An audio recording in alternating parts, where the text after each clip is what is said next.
Hello, good evening, everyone.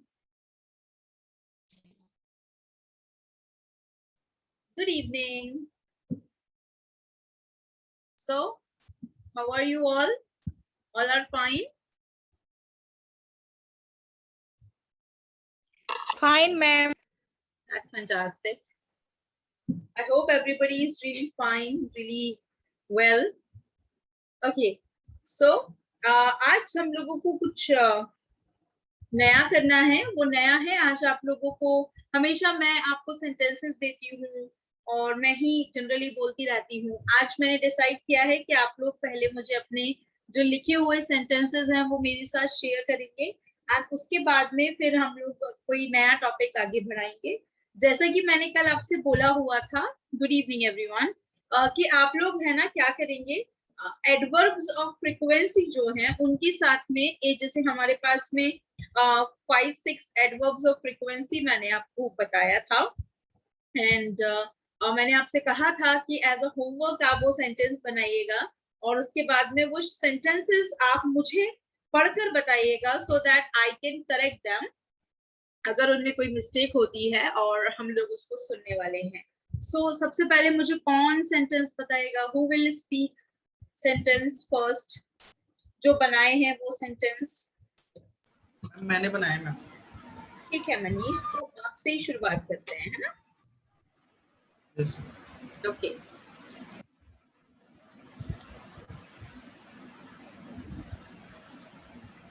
कोशिश करें कैमरे पे आकर। हाँ, वेरी नाइस। कैमरा यूज किया जाना देख के चाहिए। बोलना है, देख के हाँ, देखकर बोलिए। वो सेंटेंस तो अपन चेक कर रहे हैं ना, तो आप देखकर भी बोल सकते हो, no problem. I always play Free Fire after my class okay, and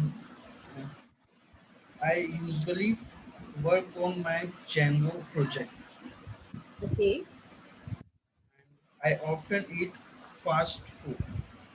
ठीक है, done. I really get angry. Okay, I never go I never go outside during lockdown. हाँ ठीक है, चलेगा, done, I'm completed. done. Yes, ma'am. Yes. Okay, that's good. Okay, now the next one will be, who will speak next one? और किसने बनाए हैं? देखिए, जिसने सेंटेंसेस बनाए हैं वो मेरे साथ शेयर जरूर करेंगे, क्योंकि मुझे पता चलना चाहिए कि आप लोगों को का वो कॉन्सेप्ट क्लियर हो गया है और आप लोगों को पता चलना चाहिए कि हमारे कितने सेंटेंसेस जो हमने बनाए हैं वो सही हैं। ठीक है, सो नेक्स्ट कौन बोलेगा? Who will speak next one? Okay Sakshi, yes, come on. Ma'am, always. I always walk daily. I usually get up around 6 o'clock. Sometimes I sometimes exercises. Often Sometimes I exercise. exercise. Good. I sometimes exercise. Often I often dance. I rarely take fast food. I never hurt anyone. Thank you. ma'am. Sakshi, always का थोड़ा सा pronunciation अपन check करेंगे। Always को आप वहां पे जब बोलते हो तो वो ज का साउंड है, ना कि ज का साउंड है, तो उसे ऐसे नहीं बोलेंगे ऑलवेज। ऑलवेज नहीं बोलेंगे, उसको बोलेंगे ऑलवेज। ऑलवेज, ठीक है? कोशिश करें उसे ऑलवेज कहने की, प्रैक्टिस करते करते आ जाएगा। ओके, रंजू बताने वाले हैं नेक्स्ट सेंटेंस। Ma'am always. हाँ, ऑलवेज कहना है, ना कि ऑलवेज कहना है, ठीक है? Okay, ma'am. Thank you. Okay, या Ranju ready?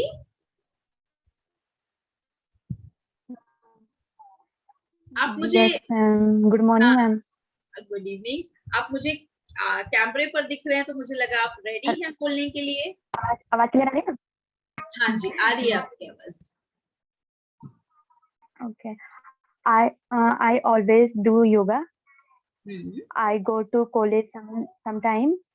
I usually do shopping from online. Okay. I often go to the market from a Okay. lot of work. I Okay. really eat non-veg. I never tell anytime least size. Hmm, Okay. ठीक है। एक जगह आपने sometimes को पीछे लगाया है, तो देखिए या तो समटाइम्स को आगे लगाइए, सबसे आगे, या फिर अभी क्योंकि हम I adverb go to college. नहीं, I sometimes go to college. अच्छा, okay मैम. हमने कल बताया था ना कि जब टाइम ज्यादा इंपॉर्टेंट है तो उसे आगे लगाकर बोलिए, जब टाइम नॉर्मल तरीके से आ रहा है तो उसे जो मैंने आपको बताया था ना, frequency, adverbs of frequency main verb के पहले आते हैं, तो फिर उसको वैसे यूज करेंगे। ओके, अच्छा, okay ma'am. Thank you for nice sentences. अच्छा, नेक्स्ट कौन बताएगा? Handy, handy will speak. Yes, ma'am. Okay, come on. I always like to eat biscuits. I usually go for,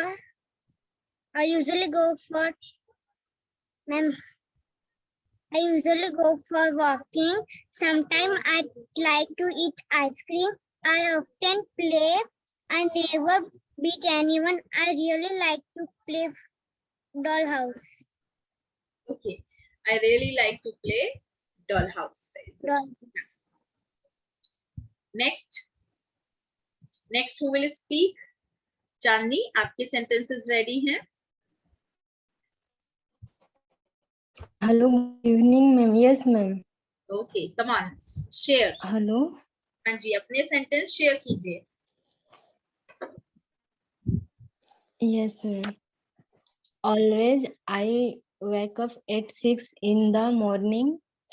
Sometimes I exercise. I often go at terrace.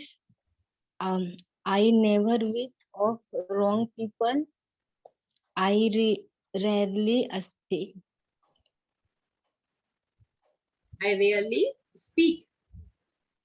Yes, ma'am. अच्छा, why do you speak rarely? You should speak all the time. हाँ? Okay, nice sentences, correct sentences. Okay, next Ravinder, आपके sentences ready हैं? नहीं भी हो तो एक दो सेंटेंस हम अपनी तरफ से बनाकर भी बोल सकते हैं, ताकि हम भी चेक कर पाए कि क्या हम वो सेंटेंसेस बना पा रहे हैं, लाइक दैट।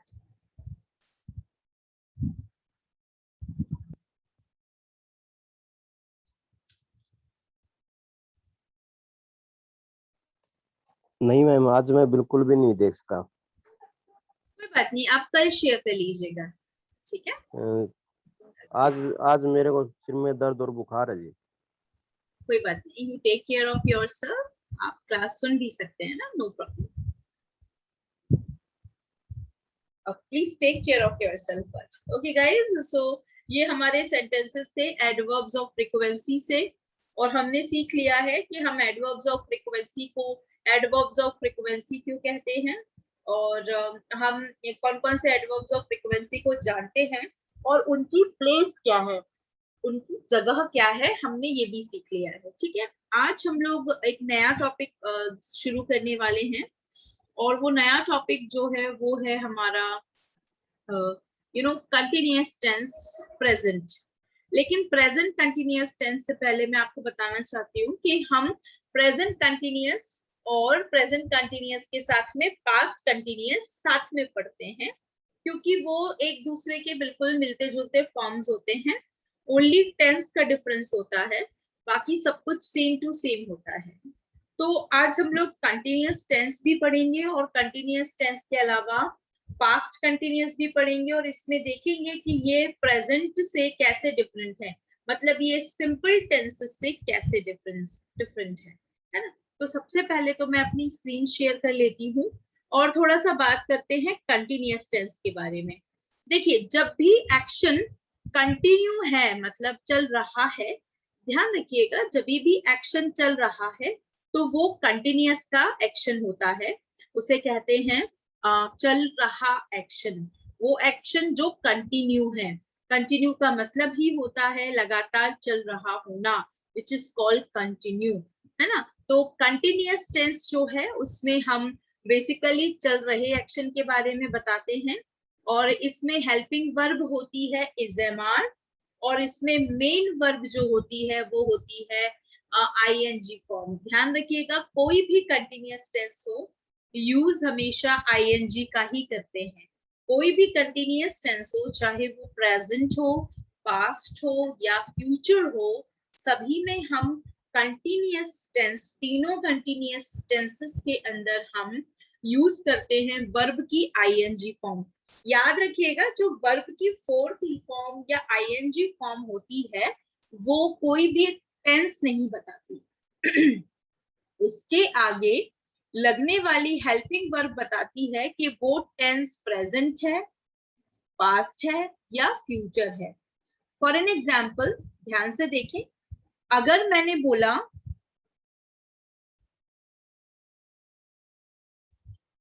हम इस समय इंग्लिश पढ़ रहे हैं, हम इस समय इंग्लिश पढ़ रहे हैं। देखिए सेंटेंस, मैंने इसको सिलेक्ट किया है यहाँ पर, हम इस समय इंग्लिश पढ़ रहे हैं, तो सेंटेंस होगा we are studying English now. अब ध्यान रखिएगा कि ये बताया जा रहा है कि अभी, इस वक्त, नाउ या एट प्रेजेंट काम चल रहा है, काम हो रहा है। तो ऐसे सेंटेंसेस प्रेजेंट कंटिन्यूअस के होते हैं। इनका स्ट्रक्चर ध्यान से देखिए, स्ट्रक्चर में आईएनजी फॉर्म तो आती ही है जो कि टेंस नहीं बताती है। आईएनजी फॉर्म जो है वो कंटिन्यूअस एक्शन बताती है, लेकिन कौन सा कंटिन्यूअस एक्शन है, कौन से टेंस का कंटिन्यूअस एक्शन है, ये बताने के लिए हमें हेल्पिंग वर्ब जोड़नी होती है। अब आपको याद होगा कि हम लोगों ने इज़-एम-आर जब पढ़ा था, बी वर्ब, तब हमने इज़-एम-आर को एज अ मेन वर्ब पढ़ा था।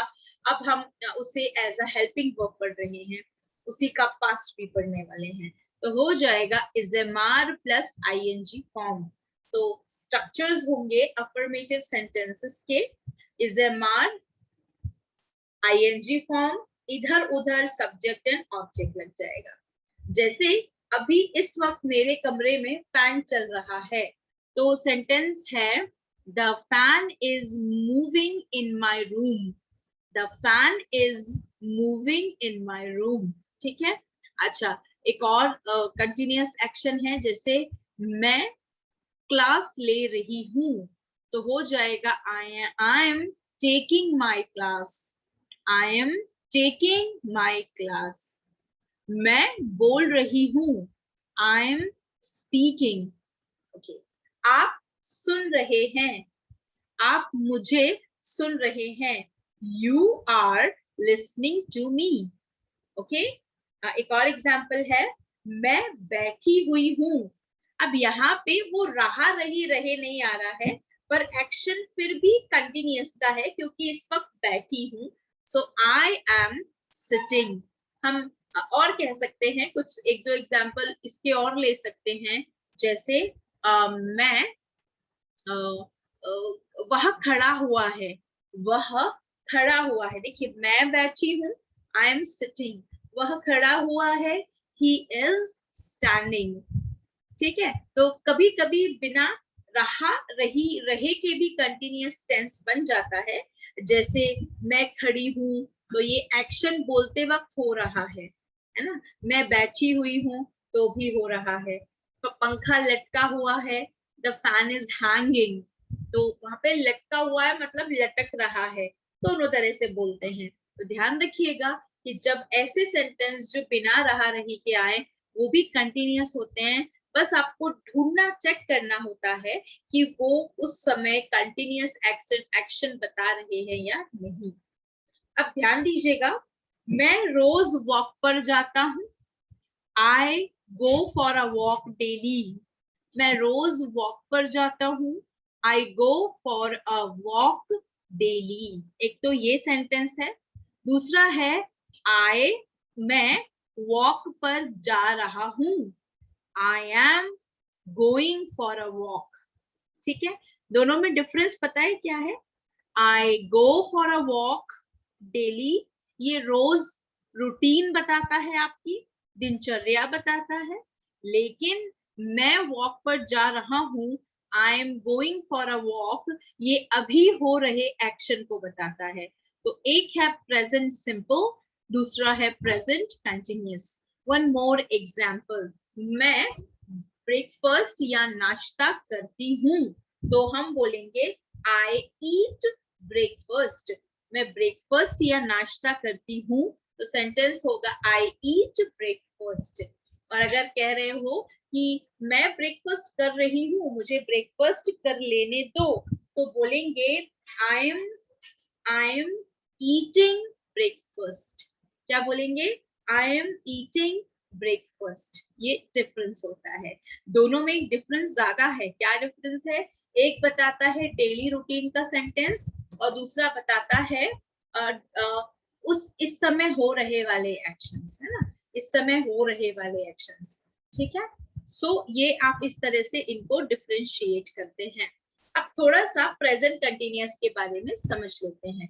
देखिए, प्रेजेंट कंटिन्यूअस जो टेंस होता है, उसका काम होता है कोई भी एक्शन जो इस वक्त चल रहा है, नाउ चल रहा है, एट प्रेजेंट चल रहा है, या नाउ अ डेज चल रहा है, वह कार्य जो इस वक्त चल रहा है, अभी चल रहा है, या आजकल चल रहा है, वो प्रेजेंट कंटिन्यूअस का एक्शन होता है। चलता है, हमेशा चलता है, वो प्रेजेंट सिंपल का सेंटेंस होता है। ठीक है, इसका स्ट्रक्चर बहुत सिंपल है। सब्जेक्ट के बाद इज एम आर, सब्जेक्ट के हिसाब से। वर्ब की ING form is a must plus object. We are studying English now. We are studying English now. हम इस वक्त इंग्लिश पढ़ रहे हैं। ओके, हम इनका नेगेटिव चाहें, so we can make the negative also. आपको पता है इज़एमआर के नेगेटिव बनाना आसान होता है, क्योंकि उसमें ही नॉट लग जाता है। So let us see कैसे बोलेंगे इसको। इसको बोलेंगे सब्जेक्ट के बाद इज़एमआर, इज़एमआर के बाद में नॉट। सेंटेंस क्या हो जाएगा? We are not studying. We are not studying English now. हम अभी या इस वक्त इंग्लिश नहीं पढ़ रहे हैं। ठीक है, ये हो गया नेगेटिव। सी, नेगेटिव बनाना सिंपल होता है इसका। इज़एमआर में तो डायरेक्ट नॉट लग जाती है। फिर इंटेरोगेटिव सेंटेंस ध्यान से देखेंगे तो आपको पता है जो भी हेल्पिंग वर्ब है, जैसे इज़एमआर, वो आगे चली जाती है, बाकी सब चीजें पीछे रह जाती हैं। क्या हम इस समय इंग्लिश पढ़ रहे हैं? क्या हम इस समय इंग्लिश पढ़ रहे हैं? तो हो जाएगा are we studying English now? Are we studying English now? क्या हम अभी इंग्लिश पढ़ रहे हैं? ये इंटेरोगेटिव है, और इंटेरोनेगेटिव बनाना हो तो हो जाएगा इज़एमआर के बाद सब्जेक्ट, उसके बाद नॉट, और फिर ING object. Are we not studying English now? Are we not studying English now? Confirmation पूछ रहे हैं, क्या हम इस समय इंग्लिश नहीं पढ़ रहे हैं? आप बताइए, इस तरह से पूछने के लिए यूज किया जाएगा। हम चाहें तो आर वी नॉट को शॉर्ट फॉर्म में लिख सकते हैं, इस वजह से नॉट आगे आ सकता है। Aren't we studying English? Aren't we studying English now? और बिना नाउ के भी बन जाएगा तो भी चलेगा। ये है इंटेरोनेगेटिव टाइप ऑफ क्वेश्चंस। अच्छा, जनरली हम लोग कंटिन्यूअस बहुत ज्यादा सिंपली समझ लेते हैं, इसलिए हम ज्यादातर कंटिन्यूअस का यूज करते हैं। I am going, what are you doing, are you studying something, are you playing something, are you sitting, okay, are you talking to somebody? Oh, I'm not going, मैं नहीं जा रही हूँ। I'm not coming, मैं नहीं आ रही हूँ। तो जो सेंटेंसेस आप बनाते हैं, ध्यान रखेंगे वो सेंटेंसेस बस आपने ये देखना है, ध्यान रखना है कि हम सेंटेंसेस को ध्यान से यूज करेंगे। Okay, understood, clear? So this is what we should make the particular sentences. अब बताएं किसी को present में कोई confusion है? If there is any confusion, please tell me.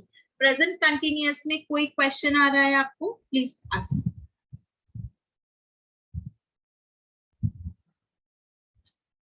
Good. चलिए, हैंडी ने तो कहा है ma'am no question. Anyone else? इसको प्रैक्टिस करते हैं ना तो बहुत अच्छे से क्लियर हो जाता है. अभी मैंने प्रेजेंट कंटिन्यूअस शुरू किया and I took present continuous itself. चलिए, एक छोटा सा मेरे पास और इंफॉर्मेशन है आपके लिए. इंफॉर्मेशन है कि आपको बता दूं कि वर्ब में आईएनजी कब लगाया जा सकता है. वर्ब में आईएनजी हम कब लगा सकते हैं? So first of all, I want to tell you, just give me a minute. There are 3 major rules. कुछ 3 rules ऐसे होते हैं जिनके थ्रू हम ing लगा सकते हैं. We can make ing along with that.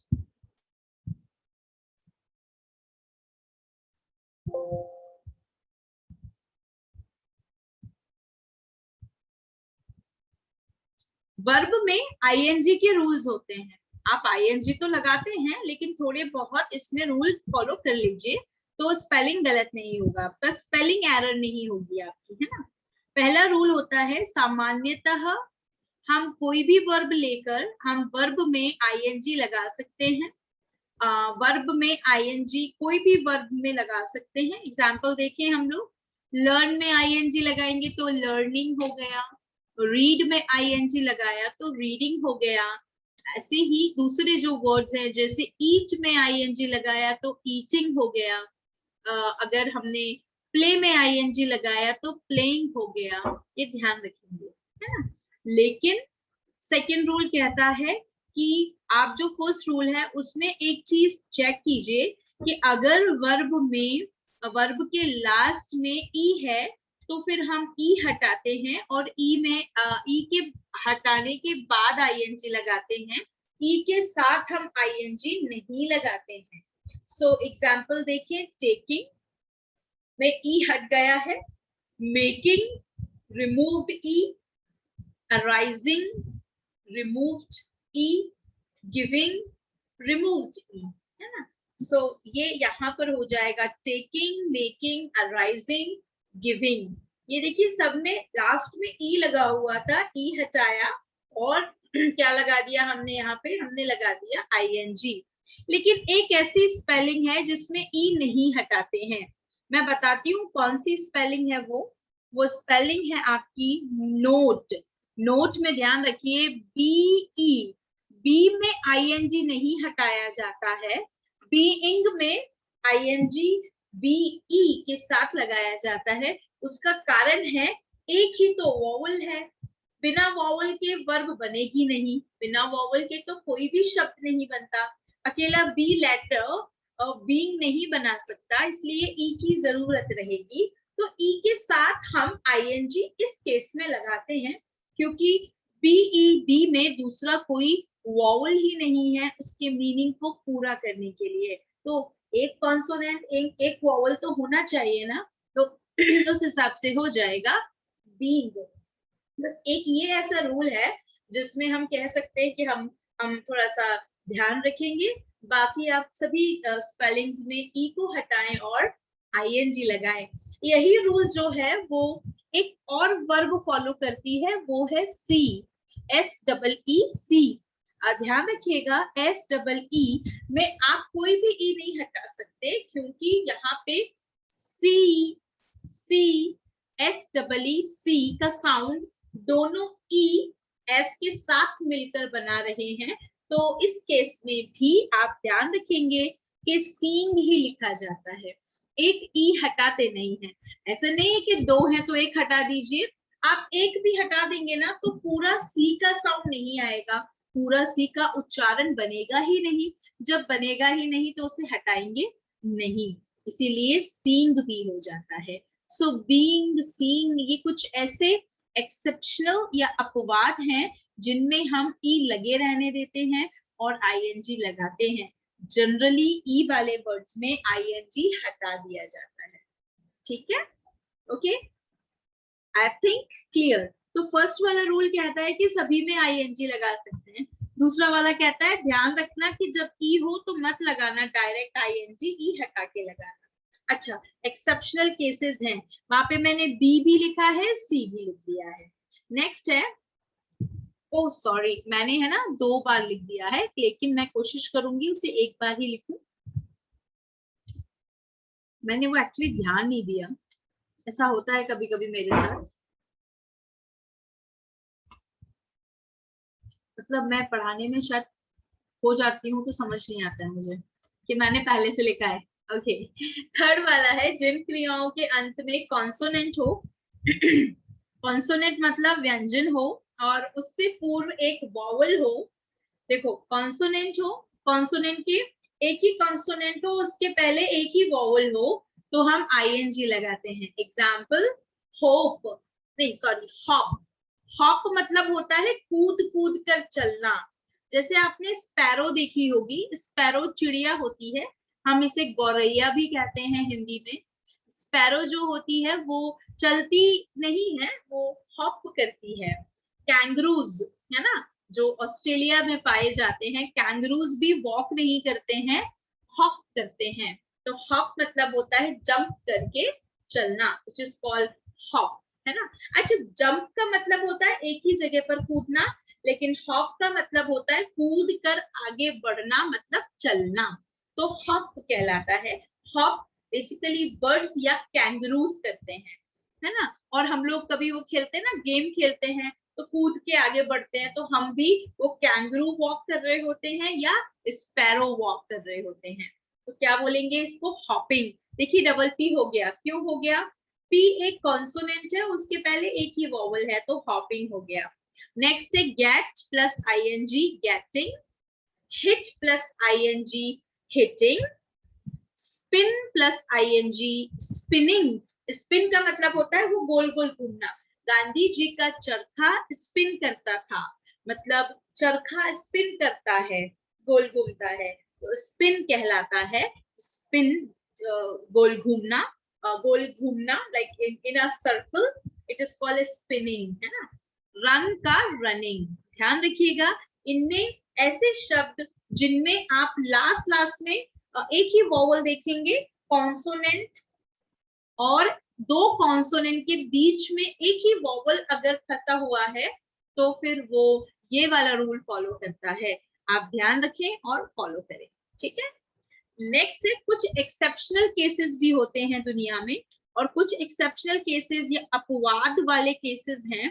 ध्यान से देखिए, यदि W हो, R हो या Y हो, ये वाले अगर कॉन्सोनेंट्स हैं तो फिर आप डबल नहीं करते हैं। ये रूल जो है वो होता है प्ले के साथ में, PLAY, एक ही कॉन्सोनेंट है, एक ही वॉवल है। ING, playing. SHOWING, showing। WATER, अच्छा, पेड़ों को पानी देना वाटरिंग कहलाता है। वाटर पानी भी होता है और पानी देने को भी वाटर कहते हैं, वर्ब बन जाता है ये। वाटरिंग मतलब पानी देना। देखो, TER, T consonant, R consonant, एक ही वॉवल है फिर भी डबल R नहीं हुआ है। PAY, पे में भी ये चीज नहीं हुई है, प्ले में भी नहीं हुई है, और स्लो, शो में भी नहीं हुई है, शो में भी नहीं हुई है। ऐसे और भी कई मीनिंग हो सकते हैं, ठीक है। जिन शब्दों के अंत में एन नामक व्यंजन हो और डबल एन नहीं होता है, वो है हैपन और लिसन। लिसन में भी एन है लास्ट में, उसके पहले केवल एक ही वॉवल दिखता है मुझे, ई, और उसके बाद कॉन्सोनेंट है, तो हम हैपनिंग में भी डबल एन नहीं करते, लिसनिंग में भी डबल एन नहीं करते। तो इन 2 शब्दों में एन भी एक्सेप्शनल या अपवादित केस होता है।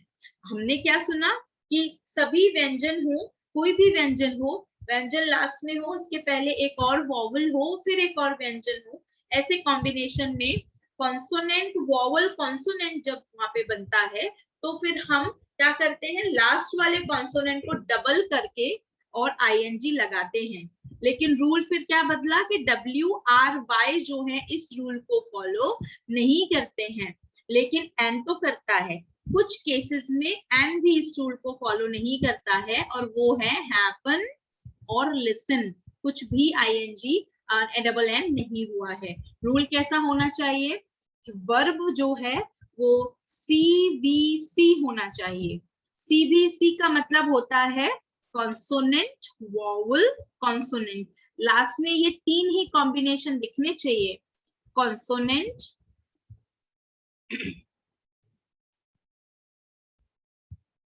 Consonant, vowel, consonant. अगर ये 3 कॉम्बिनेशन दिख रहे हैं तो वो जो लास्ट वाला C या कॉन्सोनेंट है उसे डबल करके ING बनाना है। W ये चीज फॉलो नहीं करता, R भी नहीं करता, Y भी नहीं करता है। हमने एग्जाम्पल देख लिया है। और ये भी ध्यान रखेंगे कि कभी कभी N भी इन 2 शब्दों के साथ ये रूल फॉलो करना भूल जाता है। ठीक है, तो ये ING लगाने के रूल्स हैं। आप इन्हें जब पढ़ेंगे ना तो ये आपको याद हो जाएंगे। तो आप लोग जो स्पेलिंग एरर्स करते हैं ना, छोटी छोटी स्पेलिंग एरर्स होती हैं, वो बिल्कुल कम हो जाएंगी, बिल्कुल कम हो जाएंगी। कहीं कहीं हो सकता है कि चीजें समझने के बाद आपको आए, लेकिन कहीं कहीं आप इन दैट वे आप लगा सकते हो उसको। ठीक है, बताएं इसमें और कोई कंफ्यूजन इस वाले सेक्शन में? रूल्स ऑफ एडिंग ING में कोई कंफ्यूजन है क्या किसी को? गुड, चलिए। हमने प्रेजेंट कंटिन्यूअस देख लिया। प्रेजेंट कंटिन्यूअस हम सबसे ज्यादा यूज कर रहे होते हैं, इंडियंस बहुत यूज करते हैं और बहुत फनीली यूज करते हैं, कभी कभी मजाकिया मैनर में भी करते हैं। जैसे कोई बोल रहा है कि कोई बोलता है कि किसी को इंग्लिश बहुत अच्छे से ना आती हो, बॉलीवुड मूवीज में ऐसे इसका फन भी किया जाता है। जैसे आई एम झाड़ू लगाइंग, आपने सुना होगा। बहुत ज्यादा यूज करते हैं जब उन्हें नहीं पता हो किसको क्या कहा जाता है, वर्ड इंग्लिश में नहीं पता होता है, तो वो हिंदी वाले वर्ड में भी ING लगा देते हैं। जैसे अरे ठीक है ना, अरे हमारे ना एक मैथमेटिक्स टीचर थे बचपन में, 7th 8th क्लास में हमको मैथमेटिक्स पढ़ाते थे। एंड उनको इंग्लिश का भी अच्छा नॉलेज था, ग्रामर वगैरह का, तो उन्हें इंग्लिश दी जाती थी पढ़ाने के लिए। लेकिन वो मैथमेटिक्स के टीचर थे, मतलब हैं, अभी भी हैं, और वो यूपी से हैं। तो हमारे जो उनको ही इज पांडे एक्चुअली। तो जो पांडे सर थे हमारे, वो हम लोगों को इंग्लिश बहुत अच्छा पढ़ाते थे, लेकिन उनकी स्पीकिंग स्किल्स वीक थे एक्चुअली। तो वो इंग्लिश में जब हम लोगों को बोलते थे बेटा इंग्लिश में बोलो, ही स्पीक इंग्लिश, तो कभी कभी ऐसा होता था कि कई शब्द वो मजाक में कह देते थे, या फिर वो उसका एकदम से हिंदी फ्लो में, इंग्लिश फ्लो में हिंदी आ जाती थी और बोलते थे क्या करें, क्यों क्या करें, लाइक दैट। तो बहुत फनी लगता था वो। तो इससे पता चलता है कि जिन लोगों को इंग्लिश का नॉलेज है लेकिन बोलने का कम नॉलेज है, लेकिन कंटिन्यूअस का नॉलेज बहुत अच्छा होता है एंड बहुत अच्छे से कर लेते हैं वो लोग, है ना। आप लोग भी कभी कभी मजाकिया तरीके से करते होंगे। क्या आप कोई ऐसा वर्ड बता सकते हैं जिसको आपने कभी ऐसे ING हिंदी वाले वर्ड में लगाया हो, कभी कभी लगाते हो, कभी कोई ऐसा word? Come on type and tell me, कभी कोई ऐसा वर्ड?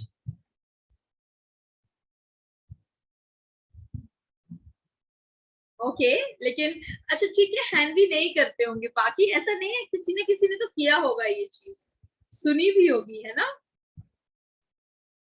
जैसे आपने वो देखा ना, शोले मूवी देखी है आपने?